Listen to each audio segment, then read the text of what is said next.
নমস্কাৰ গাঁও চহৰ জিলাৰ খবৰলৈ আপোনাক স্বাগতম মই কৃপাঞ্চল প্লাছপংখী এতিয়াও পাৰ হোৱা নাই সিকিমৰ বিভীষিকাৰ সেই চাং বৰফ চোৱাৰ চখ পুৰাবলৈ চাংগুলৈ যোৱা পৰ্যটকৰ সৈতে সংঘটিত হৈছিল এটা ভয়ংকৰ ঘটনা হিমস্খলনৰ ফলত কেনেকৈ মৃত্যুমুখত পৰিছিল ৭জন লোক চাওক এই প্ৰতিবেদনত এতিয়াও পাৰ হোৱা নাই সিকিমৰ বিভীষিকাৰ চাং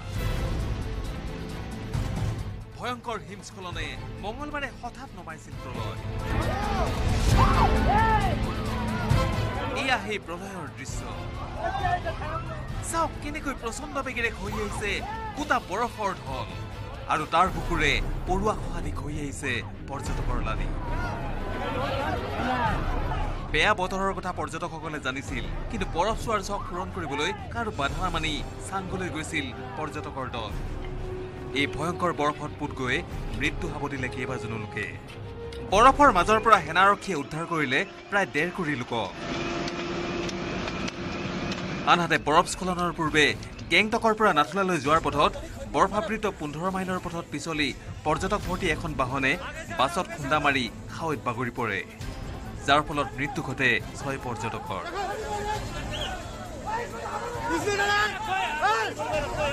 ইফালে বৰফ স্খলনৰ ফলত আবদ্ধ হৈ পৰা পৰ্যটকসকলক উদ্ধাৰৰ বাবে বুধবাৰেও বৰফ কাটি পথ মুকলাই উদ্ধাৰকাৰীৰ দলে স্থানীয় সূত্ৰৰ মতে এতিয়াও কেইবাটাও অঞ্চলত আবদ্ধ হৈ আছে শ পৰ্যটক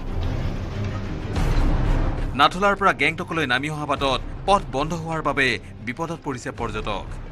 এইসকলক উদ্ধাৰৰ বাবে সেনা মোতায়েন কৰা হৈছে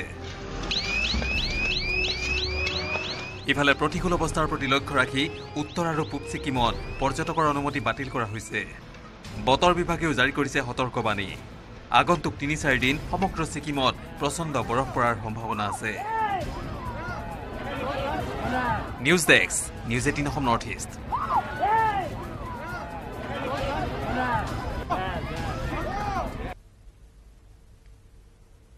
হঠাৎ নীলা ৰূপ ধাৰণ কৰিছে ভৰলু নৈৰ যেন বৈছে নীলা পানী ভৰলুৰ এই নতুন ৰূপে হতভম্ব কৰিছে মহানগৰবাসীক আচলতে এই নীলা ত্ৰিপালেৰে ঢাকি দিয়া হৈছে ভৰলুক বৃহৎ আকাৰৰ ত্ৰিপালেৰে লুকুওৱা হৈছে ভৰলুৰ কদৰ্য ৰূপ গুৱাহাটীত চলি থকা IPLৰ খেলুৱৈৰ পৰা কদৰ্যময় ভৰলুক লুকুওৱাৰ বাবে নীলা ত্ৰিপালেৰে ঢাকি দিয়া হৈছে ভৰলুক আৰু এয়া আমি আপোনাক এই মুহূৰ্তত দৃশ্য দেখুৱাইছো ভালকৈ মন কৰিলে দেখিবলৈ পোৱা যায় এয়া কোনো নীলা পানী ফটফটীয়া স্ফটিক পানী বৈ যোৱাৰ দৃশ্য নহয় এয়া এখন ত্ৰিপাল আৰু যদি ভালকৈ মন কৰা নাযায় বা আপুনি বৰ বেগেৰে তাৰ পৰা পাৰ হৈ যায় তেতিয়াহ'লে সেইখন নীলা পানীৰ এখন নদী যেনহে লাগে কিন্তু সেয়া নীলা ৰূপ এইবাবে নহয় ভৰলুৰ কদৰ্য ৰূপ লুকুৱাবৰ বাবে এনেকৈ নীলা ত্ৰিপালেৰে ঢাকি দিয়া হৈছে ভৰলুক আৰু বৃহৎ আকাৰ এখন ত্ৰিপাল যলৈকে ষ্টেডিয়ামখন আছে য'ৰ পৰা আৰম্ভ হৈছে যোনফালেদি খেলুৱৈ যায়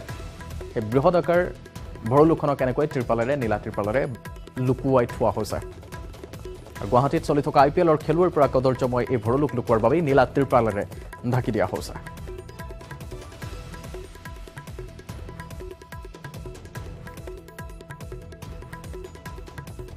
আৰু মাত্ৰ কিছু সময়ৰ পিছতে সন্ধিয়া ৭:৩০ বজাৰ পৰা পঞ্জাৱ কিংছ আৰু ৰাজস্থান ৰয়েলছৰ মাজত অনুষ্ঠিত হ'ব গুৱাহাটীৰ প্ৰথমখন IPL মেচ প্ৰথমবাৰৰ বাবে গুৱাহাটীত IPLৰ মেচ চাবলৈ উৎকণ্ঠিত হৈছে ক্ৰিকেট প্ৰেমী বিয়লি ৪ বজাত খুলি দিয়া হ'ল যিহেতু প্ৰৱেশদ্বাৰ আৰু খেলৰ এঘণ্টা পূৰ্বে দৰ্শকৰ মনোৰঞ্জনৰ বাবে জয় বৰুৱা আৰু প্ৰিয়ংকা ভৰালীৰ সংগীতানুষ্ঠানৰ লগতে উত্তৰ পূবৰ বিভিন্ন সাংস্কৃতিক দলে প্ৰদৰ্শন কৰিব নৃত্যানুষ্ঠান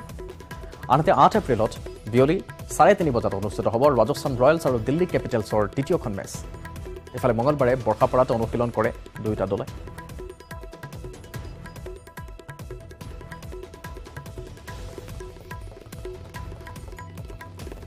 আৰু আমি দৃশ্য দেখুৱাবলৈ চেষ্টা কৰিছো যিহেতু গুৱাহাটীত প্ৰথমবাৰৰ বাবে IPL খেলখন অনুষ্ঠিত হৈছে ১৫ বালকৈ ইতিমধ্যে IPLখন হৈ যোৱাৰ পাছতো এইবাৰ প্ৰথমবাৰৰ বাবে গুৱাহাটী হোষ্ট কৰিছে গতিকে তাকে লৈ যথেষ্ট উৎসাহী হৈছে আৰু দ্বিতীয়খন হোম গ্ৰাউণ্ড ৰাজস্থান ৰয়েলছৰ তেওঁলোকৰ যথেষ্ট অনুৰাগী দেখিবলৈ পোৱা গৈছে পৰে পৰাই যেতিয়া দৃশ্যসমূহ দেখুৱাই থকা গৈছে বা সন্ধিয়া সময়ৰ পৰা আৰু অধিক হৈছেগৈ ৰাজস্থান ৰয়েলছৰ সমৰ্থক অনুৰাগীসকল আৰু তেওঁলোকৰ এটা আশা ৰিয়ান পৰাগে ভাল খেলিব ভাল প্ৰদৰ্শন কৰিব তেওঁ কৰা টুইটটো ফলিয়াব সকলো আশাবাদী এবাৰ সেঞ্চুৰী কোবাব ৰিয়ান পৰাগে সমান্তৰালকৈ বৰ্ষাপাৰাত IPLৰ মেচ চলি থকাৰ সমান্তৰালকৈ এতিয়া উৎসুকতা বাঢ়িছে অনুৰাগীসকলৰ মাজত তেওঁলোক ভিতৰলৈ প্ৰৱেশ কৰিছে কাৰণ সময় আৰু বেছি নাই মাত্ৰ আৰু 25 বা 26 মিনিটৰ পিছতে খেল আৰম্ভ হ'ব টছ হ'ব তাৰ পাছত খেল ষ্টাৰ্ট হ'ব খেল আৰম্ভ হ'ব তাৰ বাবে সকলোৰে মাজতে উৎসাহ প্ৰথমখন IPL মেচ গুৱাহাটীত অনুষ্ঠিত হৈছে আৰু 8 তাৰিখে আন এখন হ'ব বতৰৰ বাধা বিঘিনিৰ কথা ইতিমধ্যে বতৰ বিজ্ঞান কেন্দ্ৰৰে সদৰি কৰিছিল কিন্তু এতিয়ালৈকে তেনে পৰিৱেশ দেখিবলৈ পোৱা যোৱা নাই সেয়া এক স্বস্তিৰ নিশ্বাস টিকট অৱশ্যে 50ৰ পৰা 55% হৈ বিক্ৰী হোৱা বুলি জানিব পৰা গৈছে এই মুহূৰ্তলৈকে বিভিন্ন কাৰণত টিকটসমূহ হয়তো বিক্ৰী হোৱা নাই বুলি তেওঁলোকে মত পোষণ কৰিছে কিন্তু ক্ৰীড়া অনুৰাগীসকলৰ এই উৎসাহ ম্লান পৰা নাই সকলো সাজু হৈছে আৰু IPLৰ মেচ চাবলৈ এনেকৈ উৎকণ্ঠিত হৈছে ক্ৰিকেট প্ৰেমীসকল ৰাজস্থান ৰয়েলছ ভাৰ্চেছ পঞ্জাব কিংছৰ আজি এখন হাই ভল্টেজ মেচ য'ত ৰিয়ান পৰাগক লৈ দৃষ্টিনবদ্ধ থাকিব সমগ্ৰ ৰাজ্যবাসীৰ আৰু ইয়াকে লৈ সংবাদমেলত মন্তব্য কৰিছে ৰিয়ান পৰাগে ইতিমধ্যে যে তেওঁৰ সেই আশা ফলিয়াব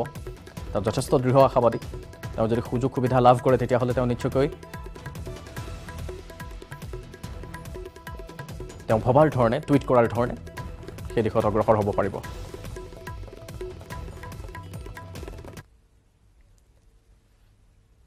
তাজমহল আৰু কুতুব মিনাৰ প্ৰসংগক লৈ গৰম হৈছে ৰাজনীতি বিজেপি বিধায়ক ৰূপজ্যোতি কুৰ্মীক উভতি ধৰিছে বিধায়কে আৰু ৰূপজ্যোতিক আধা পাগল বুলিছে বিৰোধী বিধায়কে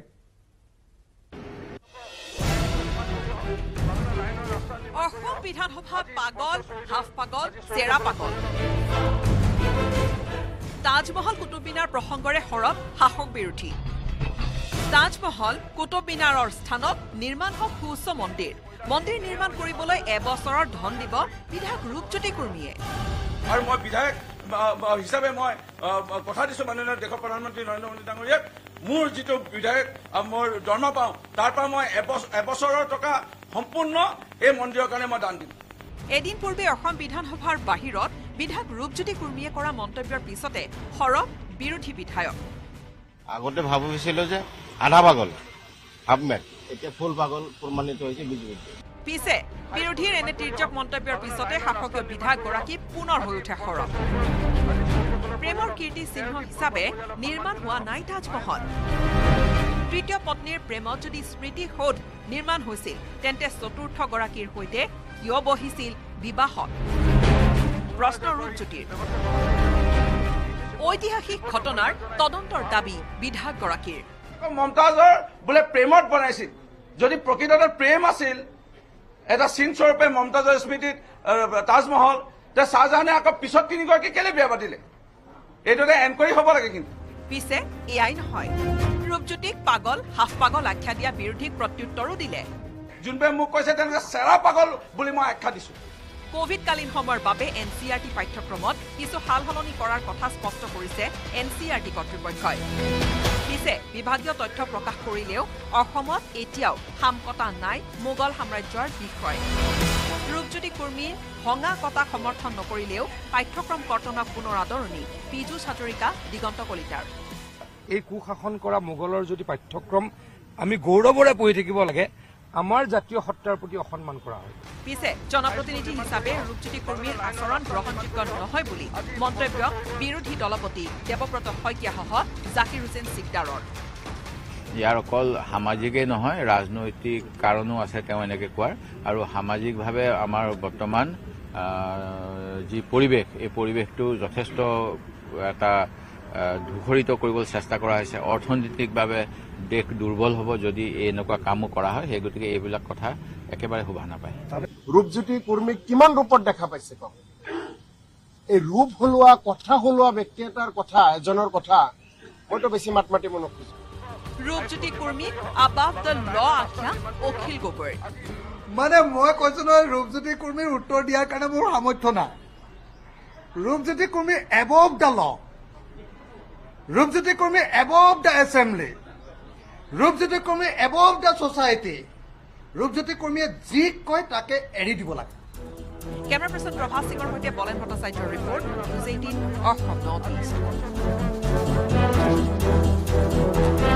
মুক্ৰকাৰ প্ৰবল টনাটনি যুঁজ বাগৰ চলি আছে মুক্ৰক লৈ অসমৰ মুখ্যমন্ত্ৰীয়ে কৈছে অঞ্চলটো অসমৰ মেঘালয়ৰ মুখ্যমন্ত্ৰীয়ে কৈছে সেই অঞ্চলক বিপদমান বুলিয়ে ক'ব নোৱাৰি অসম আৰু মেঘালয়ৰ মুখ্যমন্ত্ৰীৰ দাবীক নষ্টত কৰি সীমান্ত উন্নয়ন মন্ত্ৰী অতুল বৰাই কৈছে মুক্ৰ কাৰ এতিয়া ক'ব নোৱাৰি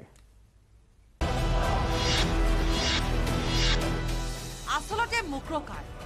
মুখ্যমন্ত্ৰী ডক্টৰ হিমন্ত বিশ্ব শৰ্মাই কৈছে মুক্ৰ অসমৰ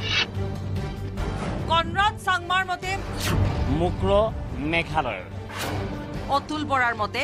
মুক্ৰ কাৰ এতিয়াই কৈ দিব নোৱাৰি গতিকে আমি এবাৰ ভিজিট কৰি লওঁ তো আমিতো লোকেল পিপুলৰ মতামতটো ল'মেই আসলতে মুক্ৰ কাৰ তনাজোৰা চলি আছে মুক্ৰক লৈ এফালে অসমৰ মুখ্যমন্ত্ৰী ডক্টৰ হিমন্ত বিশ্ব শৰ্মাই গৃহ বিভাগৰ হৈ অসম বিধানসভাত মুক্ৰ সম্পৰ্কে কৈছিল মুক্ৰ অসমৰ 13 মাৰ্চ 2023 অসম বিধানসভাত গৃহ বিভাগৰ হৈ মুখ্যমন্ত্ৰীগৰাকীয়ে দিয়া এই গো উত্তৰটোত স্পষ্টকৈ কৈছে মুকহ অসমৰ পশ্চিম কাৰ্বি আংলং জিলাৰ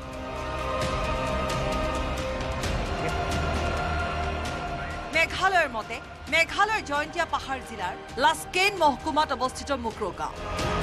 মহকুমা মুখ্য কাৰ্যালয় লাস্কেনৰ পৰা 40 কিলোমিটাৰ আৰু জিলা সদৰ জোৱাইৰ পৰা 66 কিলোমিটাৰ দূৰত্বত অৱস্থিত মুক্ৰ কোনো পধ্যে অসমৰ বুলি নামানে মেঘালয়ৰ মুখ্যমন্ত্ৰী কনৰাড চাংমাই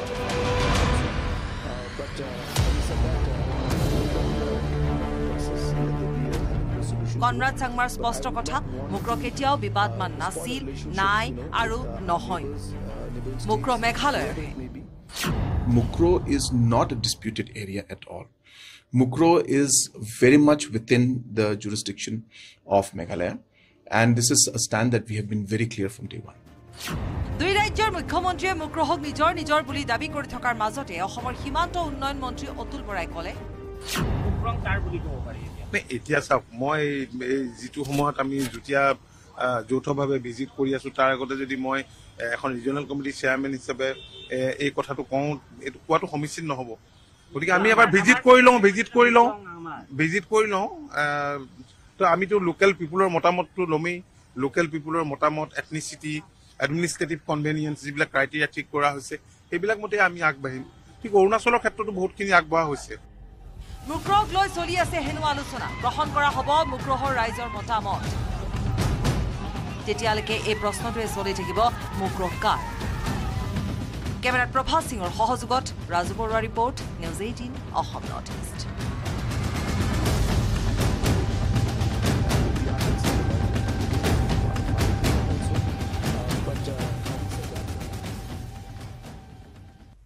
অসম বিধানসভাৰ বাজেট অধিৱেশন চলি আছে কংগ্ৰেছী বিধায়িকা শিৱামণি বৰাই ৰক্তহীনতাক লৈ এটা গুৰুত্বপূৰ্ণ প্ৰশ্ন উত্থাপন কৰিছে সদনত ইয়াৰ মাজতে বিদ্ৰোহী কংগ্ৰেছী আৰু মূলখুঁটিৰ কংগ্ৰেছৰ মাজত চলিছে এক বিবাদৰ বিষয় কি জানিলে আপুনিও আচৰিত হ'ব ইস্যু বেকসাইড পিছ ফালটোক লৈ কংগ্ৰেছীৰ দৃষ্টিকটো বাক বিতণ্ডা When house is on, you cannot show your back towards the chair. যুজত বিদ্ৰোহী কংগ্ৰেছী ভাৰ্চেছ মূলখুঁটিৰ কংগ্ৰেছ আপোনাৰ পিছফালটো চেয়াৰত ফালে আছিলে আৰু সেইটো you cannot do that. প্ৰস্তুতৰ কাল শেষ হৈ শূন্যকালীন ঘণ্টা আৰম্ভ হৈছেহে বিধানসভাত ৰক্তহীনতাৰ ভয়াৱহতা সন্দৰ্ভত সদনত ব্যাখ্যা আৰম্ভ কৰিছে কংগ্ৰেছী বিধায়িকা শিৱামণি বৰাই হঠাৎ বিধায়িকা শিৱামণি বৰাৰ বক্তব্যক তল পেলাই নেপথ্যৰ পৰা ওলাই আহিছে আন এটা কণ্ঠ What was the problem, Honorable Deputy Speaker? There was a complaint raised from Congress side. Senior member Bharat Nara, what was the problem? প্ৰশ্ন এইটোৱে সমস্যাটো কি উত্তৰ আহিল অধ্যক্ষৰ আসনৰ পৰা কেমেৰাৰ ফোকাছ উপাধ্যক্ষ ডাক্তৰ নোমল মমিনৰ ওপৰত You can't show your back to the chair. I have the right to respond. What was the problem? I would like to know. Chairman Ali Gandhi, when house is on, you cannot show your back towards the chair. You cannot show your back to the chair. হঠাৎ কিয় আহিল back সাইডৰ প্ৰসংগ বিধায়িকা শিৱামণি বৰাই এনিমিয়াৰ প্ৰসংগ আৰম্ভ কৰোঁতেই নিজৰ আসনৰ পৰা উঠি গৈ বিধায়ক শ্বেৰমান আলী আহমেদে অধ্যক্ষলৈ পিঠি দি সিদ্ধাৰ্থ ভট্টাচাৰ্যৰ সৈতে কথা পাতিছিল বিষয়টো প্ৰথমে দৃষ্টিগোচৰ হ'ল বিধায়ক দিগন্ত বৰ্মনৰ এয়া চাওক বিধায়ক বৰ্মনৰ খোজ জাকিৰ হুছেইন সিকদাৰক কি হৈ আছে বিধায়ক সিকদাৰে লগে লগে উপাধ্যক্ষৰ দৃষ্টিগোচৰ কৰিলে কিন্তু সিকদাৰে বিশেষ গুৰুত্ব নোপোৱাত ঘৰত নৰহে অভিযোগ কৰিলে উপাধ্যক্ষক লগে লগে অধ্যক্ষৰ ৰুলিং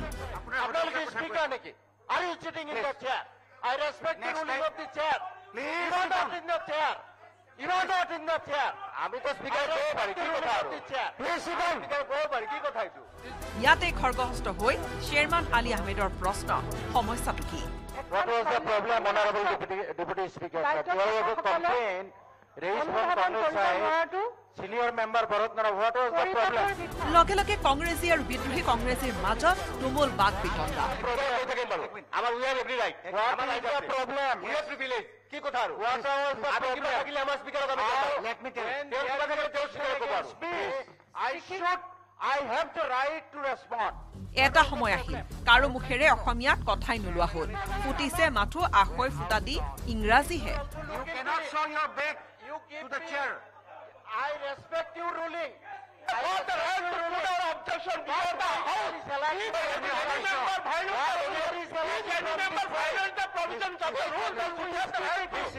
কিং কৰ্তব্য বিমূৰ এক প্ৰস্থৰ মূৰ্তিৰ দৰে ৰৈ আছে শিৱামণি বৰা কোনোবাই কৈছে আপুনি আগবাঢ়ক এয়াই আজিৰ বিধানসভাৰ মজিয়াত কংগ্ৰেছৰ আচল ৰূপ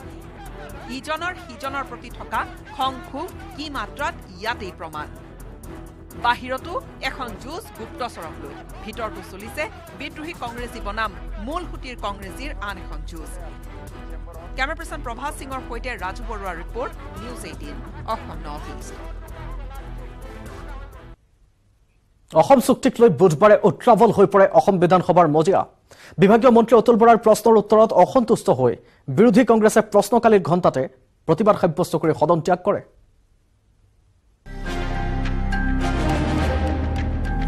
অসম চুক্তিক লৈ বৰ্তমানৰ চৰকাৰে কি কৰিছে 5 আৰু 6 নম্বৰ দফা ৰূপায়ণৰ বাবে অসম চৰকাৰে কি কি পদক্ষেপ লৈছে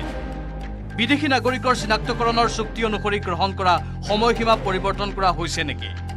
6 নম্বৰ দফা ৰূপায়ণৰ বাবে গঠন কৰি দিয়া সমিতিৰ পৰামৰ্শাৱলী কেতিয়া ৰূপায়ণ কৰিব বিধানসভাত প্ৰশ্ন তুলিলে বিৰোধী দলপতি দেৱব্ৰত শইকীয়া সদনত উত্তৰ দাখিল কৰিলে অসম চুক্তি মন্ত্ৰী অতুল বৰাই ইয়াৰ পিছতে পৰিপূৰক প্ৰশ্ন তুলিলে বিৰোধী দলপতি দেৱব্ৰত শইকীয়াই বিদেশী নাগৰিকৰ চিনাক্তকৰণৰ বাবে চুক্তি অনুসৰি ভিত্তি বছৰ পৰিৱৰ্তন কৰা নাই আৰু 5 অসম চুক্তিৰ 5 নম্বৰ দফাৰ অনুসৰি 5.8 অনুসৰি 1971 চনৰ মাৰ্চৰ 25 তাৰিখ তথা তাৰ পাছত অসমলৈ অহা বিদেশী নাগৰিকসকলক চিনাক্ত কৰি তৎকালীনভাৱে কাৰ্যকৰী হোৱাকৈ তেওঁলোকক খেদি পঠাব লাগে এই পৰিপূৰক প্ৰশ্নৰ উত্তৰ দিবলৈ গৈ বিভাগীয় মন্ত্ৰী অতুল বৰাই দোষাৰোপ কৰে পূৰ্বৰ কংগ্ৰেছ চৰকাৰক অসম চুক্তি কংগ্ৰেছ চৰকাৰৰ দিনত হৈছিল আৰু কংগ্ৰেছ চৰকাৰে অসম চুক্তি ৰূপায়ণ নকৰিলে বুলি সদনত মন্ত্ৰী অতুল বৰাই উত্তৰ দিয়ে দিল্লীত চৰকাৰ কংগ্ৰেছৰে আছিল দিশপুৰতো চৰকাৰ কংগ্ৰেছৰে আছিল কিন্তু সেই সময়ত চুক্তি ৰূপায়ণৰ মূল হেঙাৰ হৈছিল IMDT এক চুক্তিখনত যিটো বিষয় সন্নিবিষ্ট আছিল তথাপি আন্তৰিকতা থকা হলে আমি ভাবো যে কংগ্ৰেছ চৰকাৰে এই চুক্তিখন ৰূপায়ণ কৰি অসমৰ জনসাধাৰণৰ যি মনৰ শংকা সেই শংকা দূৰ কৰিব পাৰিলেহেঁতেন বিভাগীয় মন্ত্ৰীৰ এই উত্তৰত জাঙুৰ খাই উঠিল কংগ্ৰেছ বিৰোধী কংগ্ৰেছৰ বিধায়কসকলে বৰ্তমানৰ চৰকাৰে কি পদক্ষেপ লৈছে বুলি প্ৰশ্ন কৰি সদন উত্তাল কৰি তোলে বিৰোধীৰ প্ৰশ্নৰ উত্তৰত মন্ত্ৰী অতুল বৰাই ক'লে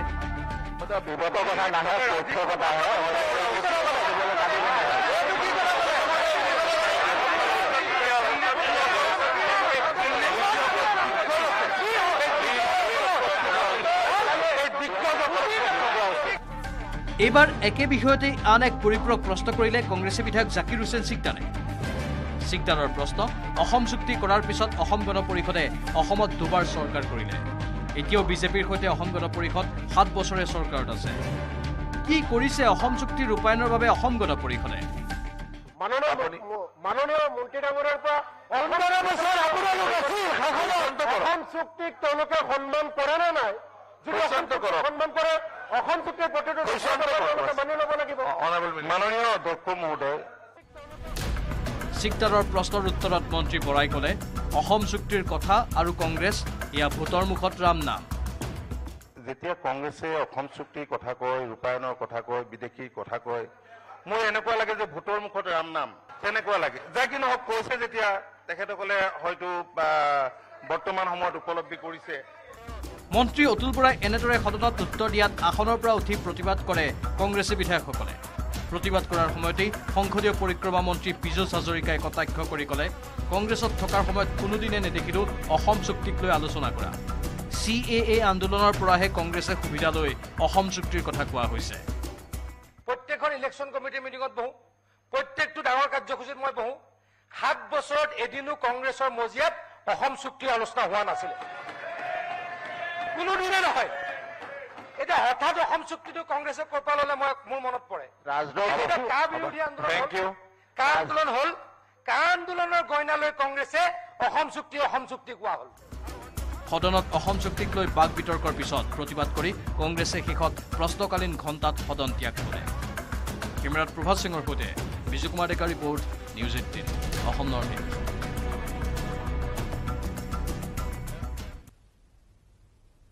মোবাইল ফোন ব্যৱহাৰ কৰি সদনত অথন্তৰৰ সন্মুখীন হৈছে বিধায়ক অখিল গগৈ। সদনলৈ পুনৰবাৰ মোবাইল ফোন নানিবলৈ অখিল গগৈক ধমক দিলে এইবাৰ অধ্যক্ষ বিশ্বজিৎ দৈমাৰীয়ে।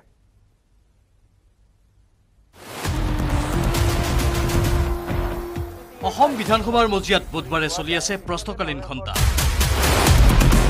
উত্তৰ দি আছে সংসদীয় পৰিক্ৰমা মন্ত্ৰী পীযুষ হাজৰিকা। হঠাতে মন্ত্ৰী হাজৰিকাই অধ্যক্ষক সম্বোধন কৰি ক'লে সদনত সদস্যই মোবাইল ব্যৱহাৰ কৰিছে। সদনত কি সদস্যই মোবাইল ব্যৱহাৰ কৰিব পাৰে? মোবাইল লৈ আছে অধ্যক্ষ মহোদয়, মোবাইল পাৰে নেকি? অনাৰেবল মেম্বাৰে মোবাইল লৈ কথা পাতি মোবাইল ইউজ কৰিব নালাগে। মোবাইল ইউজ কৰিব পাৰে নেকি? ইয়াতে সদনৰ ভিতৰত মোবাইল ইউজ কৰিব নোৱাৰে। সবে এটেনশ্যন থাকিব লাগে। যদি MLA হয় সদনৰ ওপৰত এটেনশ্যন, বাহিৰৰ লগত মোবাইলত কিবা কৰি থাকিব নালাগে। মই আপোনাক আজি আপুনি এখন মালিক নেকি? মই আজি আপোনাক লগে লগে অধ্যক্ষই উত্তৰ দিলে সদনত মোবাইল ব্যৱহাৰ কৰিব নোৱাৰে। মোবাইল ইউজ কৰিব নোৱাৰে। মোবাইল আনিব পাৰে নেকি? নাই নাই, মোবাইল ইউজ কৰিব নোৱাৰে। ইয়াত নো আৰ্গুমেণ্ট, নো আৰ্গুমেণ্ট। আপুনি কৈ দিয়ে মন্ত্ৰী পীযুষ হাজৰিকাই ক'লে সদনত মালিকৰ দৰে অখিলে ব্যৱহাৰ কৰিছে মোবাইল। বাহিৰত আকৌ বেয়া বেয়াকে গালি পাৰে। আপুনি মালিকৰ নিচিনা মোবাইল ইউজ কৰে ইয়াতে। প্লিজ সদনৰ মৰ্যাদাটো ৰক্ষা কৰা সকলোৰে দায়িত্ব। তেখেতে পাৰে, আমি নোৱাৰো। পাৰে, মই নোৱাৰো, আমি নোৱাৰো। বিষয়টোত অখিল গগৈয়ে নিজৰ বক্তব্য ৰাখিবলৈ লওঁতেই অধ্যক্ষ দৈমাৰীয়ে ৰুলিং দিলে আজিৰে পৰা আপুনি আনিব নোৱাৰিব মোবাইল। মোবাইল ইউজ কৰিব নোৱাৰে। মোবাইল আনিব পাৰে নেকি? নাই নাই, মোবাইল ইউজ কৰিব নোৱাৰে। ইয়াত নো আৰ্গুমেণ্ট, নো আৰ্গুমেণ্ট। আপুনি কৈ দিয়ে ইফালে মোবাইল কাণ্ডৰ পিছত পুনৰ আন এক কথাত অধ্যক্ষৰ ৰুলিঙৰ সন্মুখীন হ'ল অখিল গগৈ। শিক্ষা বিভাগৰ এক বিলৰ সংশোধনী প্ৰস্তাৱ আনিছিল অখিল গগৈয়ে। সংশোধনী প্ৰস্তাৱ প্ৰত্যাহাৰ কৰিব নিবিচাৰিলে অখিলে। উত্তৰত অধ্যক্ষই ক'লে এজন মানুহৰ কাৰণে সদনত বিল থাকি নাযায়। আপোনাক কনভিন্স কৰিব পাৰা চৰকাৰৰ কিবা আছে না, বোলে আপোনাৰটো মানি লয় না কিবা এটা, সেইটো আপুনি সুধিব, মন্ত্ৰীয়ে ক'ব। আপুনি যদি ছেটিছফাইড আপুনি উইড্ৰল কৰি ল'লে, আপুনি যদি ছেটিছফাইড নহয় আপুনি মুভ কৰিলে। যেতিয়া মুভ কৰিলে আমাৰ হাউচৰ নেমটো হ'ল এজন মানুহৰ কাৰণে কোনো বিল থাকি নাযায়, গতিকে ভোটিঙৰ দ্বাৰা সেইটো আমি পাছ কৰো। আপুনি অলৰেডি ৰেজ কৰিলে কথা, মন্ত্ৰীয়ে উত্তৰ দিলে। ইয়াৰ পিছত আপুনি উঠাই নললে, আপুনি মুভ কৰিলে, মই ভোটিং লৈ পেলাই মই পাছ কৰিলো। বেকাৰত কিয় আমি ইয়াত লেকচাৰ মাৰি থাকিম? এইটো বিধানসভা হয়। অধ্যক্ষই বিধায়ক অখিল গগৈক কঠোৰ হৈ শুনালে আপুনি বিধায়ক, মই অধ্যক্ষ। ইয়াত যি নাটক চলে লিখিত নিয়মত চলে। অখিল গগৈ ডাঙৰীয়া, এইটো সদন হয়, আপুনি বিধায়ক হয়, মই স্পীকাৰ হয়। আমিতো আমাৰ লিখিত হোৱা নাটকখিনিৰে ভূমিকা কৰিম। বাকী কথা ক'লে কি হ'ব? দৰ্শকেতো ইয়াত নাটকহে মাত্ৰ, মানে এইটো মানি চলিব লাগিব। ইয়াৰ বাহিৰে আমি ভূমিকা কৰিব নোৱাৰো। সংবিধানে সেইটো কৰি থৈ দিছে। কেমেৰাত প্ৰভাস সিঙৰ সৈতে Biju Kumar Deka report news 18 Assam north east গুজৰাটৰ মাধৱপুৰ মেলাত উত্তৰ পূৰ্বাঞ্চল আৰু গুজৰাটৰ সংস্কৃতিৰ সমাহাৰ 5 দিনীয়াকৈ অনুষ্ঠিত বৰ্ণাঢ্য অনুষ্ঠানৰ অন্তিম পূৰ্বত উপস্থিত থাকিল অভিভূত হৈ পৰিল ৰাজ্যৰ মুখ্যমন্ত্ৰী ডক্টৰ হিমন্ত বিশ্ব শৰ্মা ये विशेष समारोह में स्वागत करते हैं महानुभावों का आज भगवान श्री कृष्ण और रुक्मिणी जी का ये सत्कार समारोह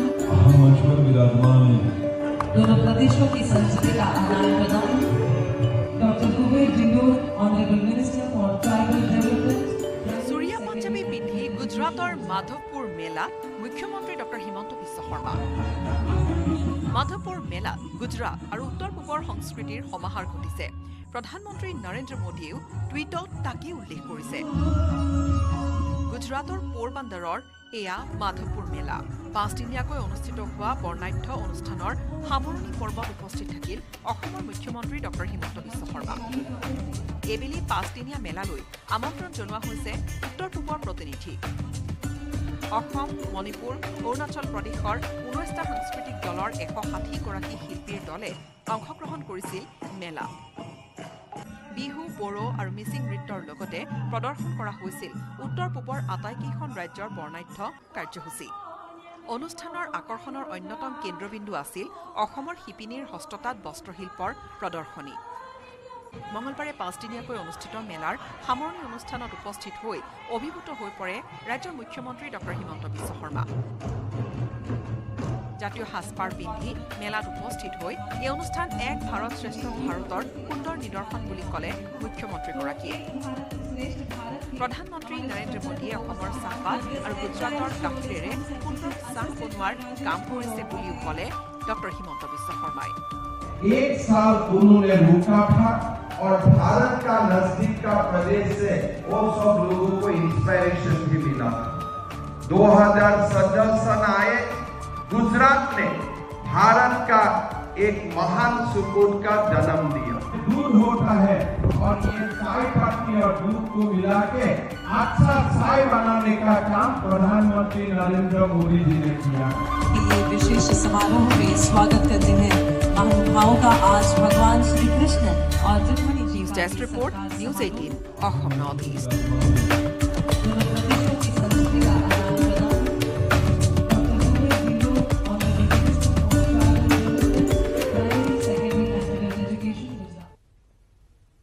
একদম বুঢ়া বয়সলৈকে কিদৰে সুন্দৰ হৈ থাকিব পাৰে কিভাবে ৰাজহুৱা সভাত সৌন্দৰ্য চৰ্চাৰ টিপছ দি সোশ্যাল মিডিয়াত খলকনি তুলিছে এতিয়া বিজেপি সাংসদ মানেকা গান্ধীয়ে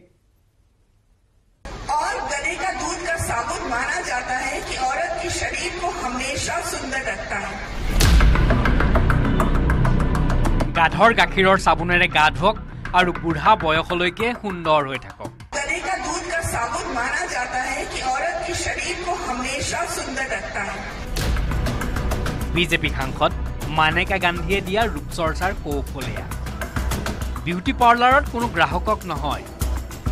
প্ৰাক্তন কেন্দ্ৰীয় মন্ত্ৰীগৰাকীয়ে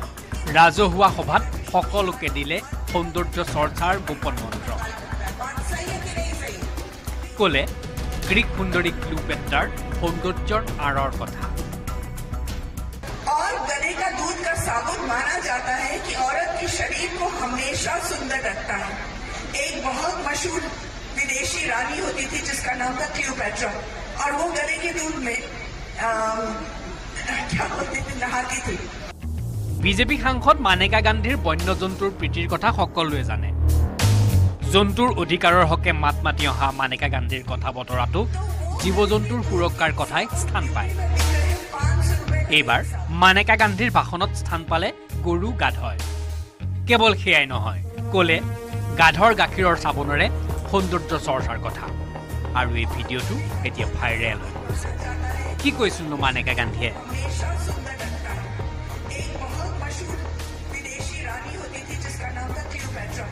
মানেকা গান্ধীৰ এয়া সাধাৰণ লোকক গৰু গাধ পোহাৰ বাবে উৎসাহ জনোৱা কথা গাধ পোহাৰ উপকাৰিতাৰ কথা বুজাবলৈ মানেকা গান্ধীয়ে ক'লে ক্লিওপেট্ৰাৰ সৌন্দৰ্যৰ আঁৰৰ কথা গাধৰ গাখীৰেৰে গৰুৰ গাখীৰেৰে সাবুন প্ৰস্তুত কৰি সৌন্দৰ্য চৰ্চা কৰাৰ কথা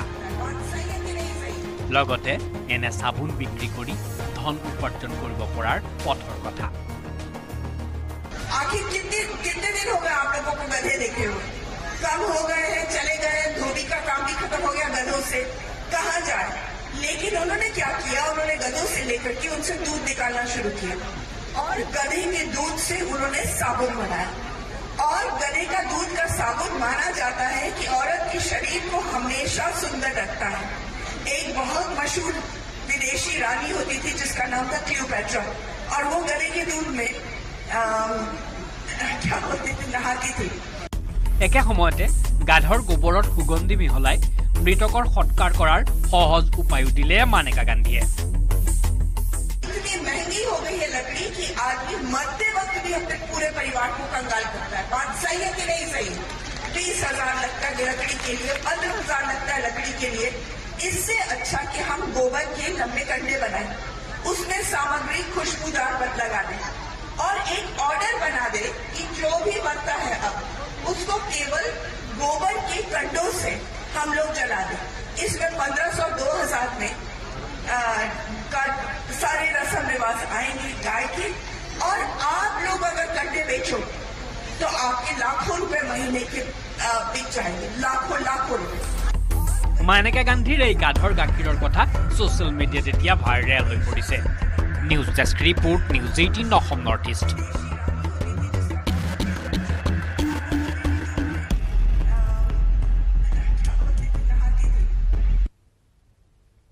বেংক মেনেজাৰ বন্টি বাবলিৰ লুট একেই বেংকৰ দুটা ব্ৰাঞ্চৰ পৰা 1,78,00,000 টকা লুটিলে মাজুলীৰ মেনেজাৰ দম্পতীয়ে ব্যৱসায় কৰাৰ নামত 26 জন লোকক লোন দি লুটপাট চলালে বিতুপন কছাৰী আৰু ৰুণা চৌধুৰী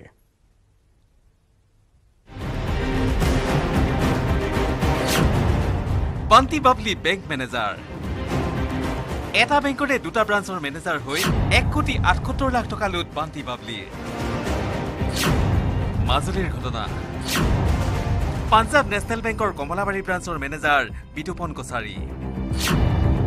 ফুলনি ব্ৰাঞ্চৰ মেনেজাৰ বিতুপনৰ পত্নী ৰুণা চৌধুৰী ব্যৱসায় কৰাৰ নামত 26 জন লোকক লোন দি লুটপাট চলাইছিল স্বামী স্ত্ৰীয়ে লোন পোৱাসকলৰ নাছিল কোনো স্থায়ী ব্যৱসায় ভুৱা নথিপত্ৰ ভুৱা ঠিকনাৰে লোন দি 26 জন লোকৰ পৰা কমিছনৰ নামত 1,78,00,000 টকা হৰকালে স্বামী স্ত্ৰীয়ে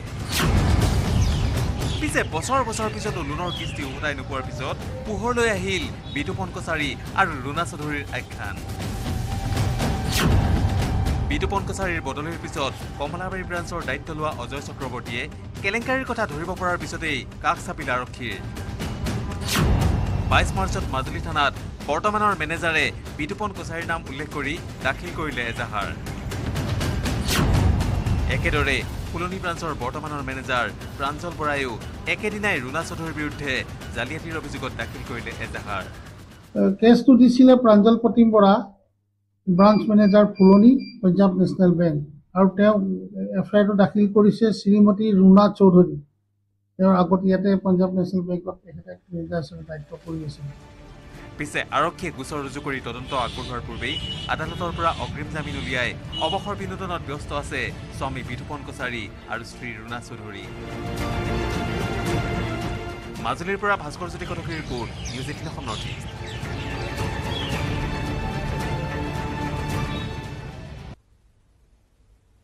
অসমত ইতিহাস হ'ব এএছটিচিৰ ৰঙা বাছ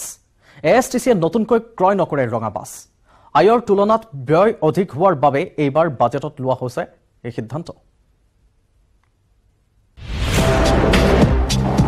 অসমত আৰু নচলে ৰঙা বাছ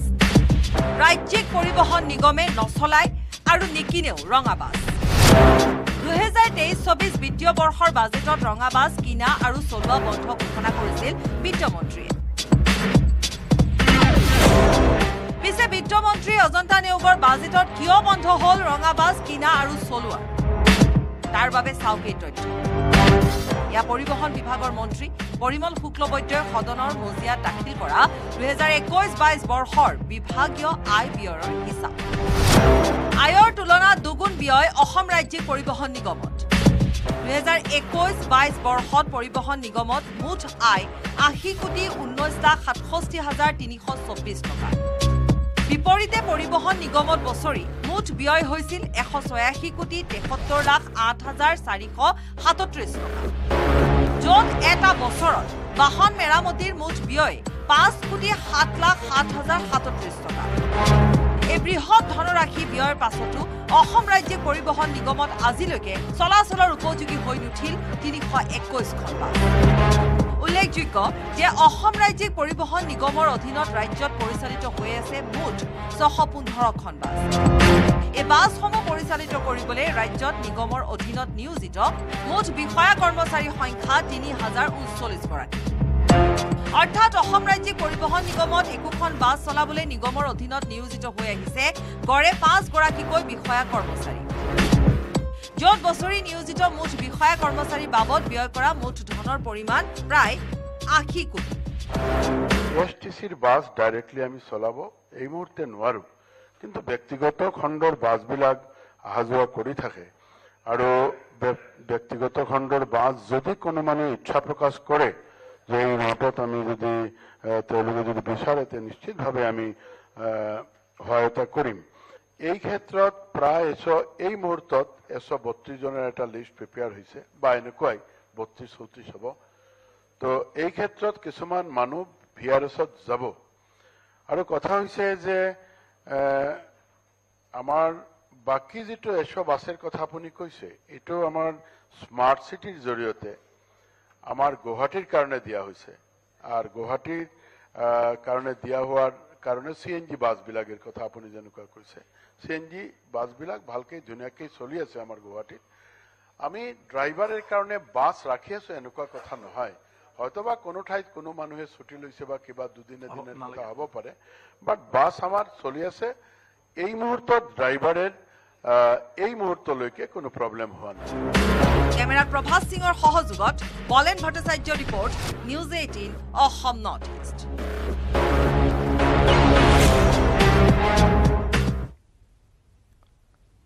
গুলি খোৱাৰ ভয়ত কঁপিছে পাকিস্তানৰ প্ৰাক্তন প্ৰধানমন্ত্ৰী ইমৰান খান মূৰত বুলেট প্ৰুফ বাল্টি পিন্ধি আদালতত হাজিৰ হ'ল ইমৰান জীৱনৰ শংকালৈ আদালতলৈ গলেও আদালতে সাময়িক সকাহ দিলে ইমৰান খানক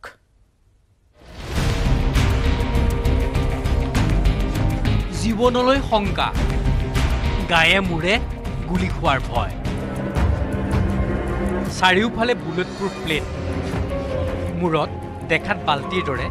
বুলেট প্ৰুফ হেলমেট সাৱধানে কোৰ্ট অভিমুখে আগবাঢ়িছে ইমৰান খান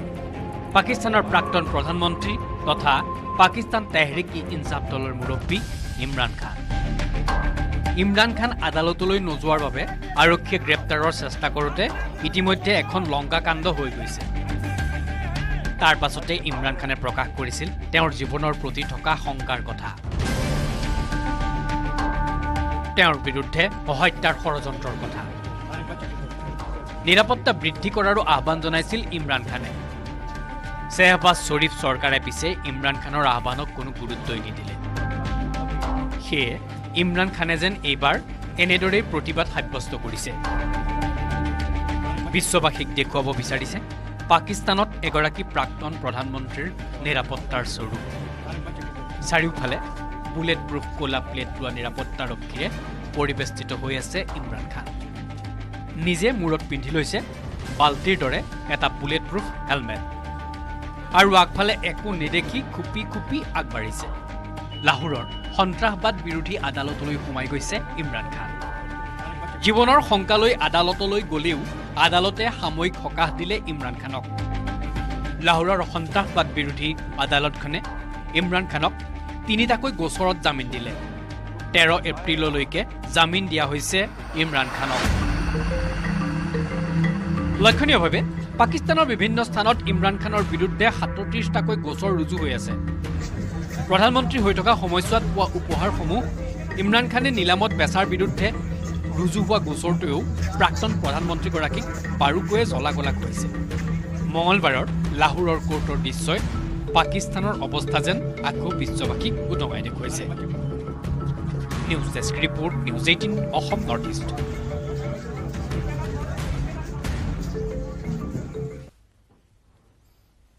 কেৰালাৰ কোঝিকোড কাণ্ডৰ অভিযুক্তক গ্ৰেপ্তাৰ কৰা হৈছে আলাপুঝা কান্নুৰ এক্সপ্ৰেছত সংঘটিত কৰিছিল অগ্নিকাণ্ড ঘটনাত আতংকিত হৈ ৰেলৰ পৰা জপিয়াই মৃত্যু সাবটিছিল 3 জন লোকে আৰক্ষীৰ জালত কোজিকোট কাণ্ডৰ অভিযুক্ত লোকেল ট্ৰেইনৰ পৰা গ্ৰেপ্তাৰ এক্সিকিউটিভ এক্সপ্ৰেছত জুই লগাই পলায়ন কৰা যুৱক কোজিকোট কাণ্ডৰ পাছতে কেৰালা আৰক্ষীয়ে মুকলি কৰিছিল অভিযুক্তৰ স্কেটছ এই স্কেটছৰ সহায়ত অভিযুক্তক কৰায়ত্ব কৰিবলৈ সমগ্ৰ দেশজুৰি আৰম্ভ হৈছিল তীব্ৰ অভিযান 3 দিনৰ ভিতৰতে মহাৰাষ্ট্ৰৰ ৰত্নগিৰিত এখন লোকেল ট্ৰেইনৰ পৰা স্কেটছ চাই এন্টি টেৰৰ স্কোৱাডে কৰায়ত্ব কৰিলে শাহৰুখ সাইফি নামৰ এইটো অভিযুক্ত দেওবাৰে নিশা 9:30 বজাত আলাপুঝা কান্নুৰ এক্সপ্ৰেছৰ D1 দবাত শাহৰুখ সাইফিয়ে পেট্ৰল ঢালি জুই লগাই দিয়াৰ সন্দেহ কৰিছে তদন্তকাৰী আৰক্ষীয়ে দবাটোৰ এজন যাত্ৰীৰ সৈতে সাধাৰণ কাজিয়া লগাৰ পাছতেই সংঘটিত হৈছিল ভয়ংকৰ কাণ্ড জুই লগা দেখি ভয়তে ৰেলৰ পৰা জপিয়াই মৃত্যুমুখত পৰিছিল শিশুসহ এটা পৰিয়ালৰ 3 জন লোক লগে লগে চেইন টানি ৰেল ৰখাওঁতেই নিশাৰ অন্ধকাৰত মিলি গৈছিল অভিযুক্ত সেই ঘটনাই কঁপনি তুলিছিল কেৰালা আৰক্ষীৰ লগতে NIAৰ দৰে সংস্থাসমূহত ঘটনাৰ কেইঘণ্টামানৰ ভিতৰতে কেৰালা আৰক্ষীয়ে মুকলি কৰিছিল অভিযুক্তৰ স্কেটছ অৱশেষত সেই স্কেটছৰ সহায়তে মহাৰাষ্ট্ৰৰ এন্টি টেৰৰ স্কোৱাডে অভিযুক্তৰ সন্দেহত গ্ৰেপ্তাৰ কৰিলে শাহৰুখ সাইফি নামৰ এইজন যুৱকক সম্প্ৰতি শাহৰুখ সাইফিক জেৰা কৰাৰ লগতে কেৰালাৰ কোজিকোটৰ পৰা বহু ৰাজ্যৰ ৰেল ষ্টেচনৰ CCTV পৰীক্ষা কৰিছে আৰক্ষীয়ে ৰেলৰ দবাত জুই লগাই কোজিকোট জিলাৰ এলাথুৰি ষ্টেচনত নামি যোৱা অভিযুক্তই ক'ৰ পৰা কেনেকৈ মহাৰাষ্ট্ৰৰ ৰত্নগিৰি পালেগৈ তাৰ সন্ধানত ব্যস্ত হৈ পৰিছে কেৰালা আৰক্ষীৰ লগতে NIAৰ দৰে তদন্তকাৰী সংস্থা news desk news 18 Assam north east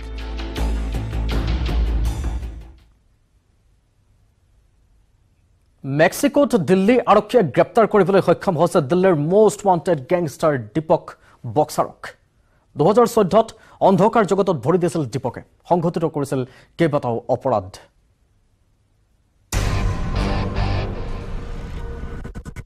মেক্সিকোত গ্ৰেপ্তাৰ দিল্লীৰ एक्शन जिसमें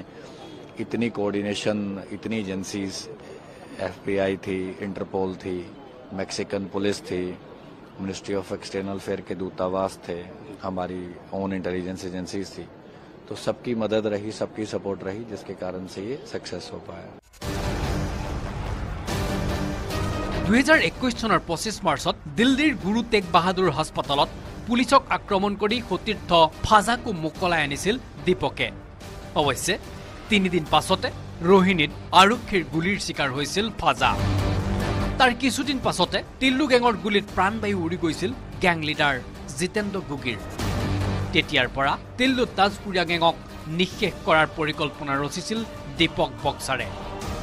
প্ৰায় 1.5 বছৰৰ অপেক্ষাৰ অন্তত তিল্লু গেঙক টকা পইচাৰে সহায় কৰা দিল্লীৰ সিভিল লাইনৰ প্ৰতিষ্ঠিত অমিত গুপ্তাক উপৰ্যুপৰি গুলিৰে শেষ কৰি দিলে দীপকে তিল্লু গেঙৰ ওপৰত প্ৰতিশোধ লোৱাৰ বাবে বিল্ডাৰ অমিত গুপ্তাক হত্যা কৰি ফেচবুকত ঘোষণা কৰি আত্মগোপন কৰিলে দীপক বক্সাৰে তাৰ মাজতে উত্তৰ প্ৰদেশৰ বৰেলীৰ পৰা ৰবি আন্তিলৰ নামত পাছপোৰ্ট তৈয়াৰ কৰি কলকাতাৰ পৰা কাজাখস্তান আৰু ডুবাই হৈ মেক্সিকোত উপস্থিত হৈছিল দীপক বক্সাৰ 29 জানুৱাৰীত ভুৱা পাছপোৰ্টেৰে দেশ এৰাৰ বাবে দিল্লী আৰক্ষীৰ ৰাডাৰত সোমাল দীপক পহল ওৰফে দীপক বক্সাৰ তেতিয়াৰ পৰাই মেক্সিকো আৰক্ষীৰ লগতে FBIৰ সৈতে গোপনে যোগাযোগ ৰাখিছিল দিল্লী আৰক্ষীয়ে অৱশেষত কেন্দ্ৰীয় গৃহমন্ত্ৰী অমিত শাহৰ নিৰ্দেশ কাৰ্যকৰী কৰি প্ৰথমবাৰৰ বাবে বিদেশৰ ভূমিৰ পৰা দীপকৰ দৰে কুখ্যাত গেংষ্টাৰক কৰায়ত্ব কৰি দেশলৈ উভতাই আনিবলৈ সক্ষম হ'ল দিল্লী আৰক্ষী news desk report news 18 Assam north east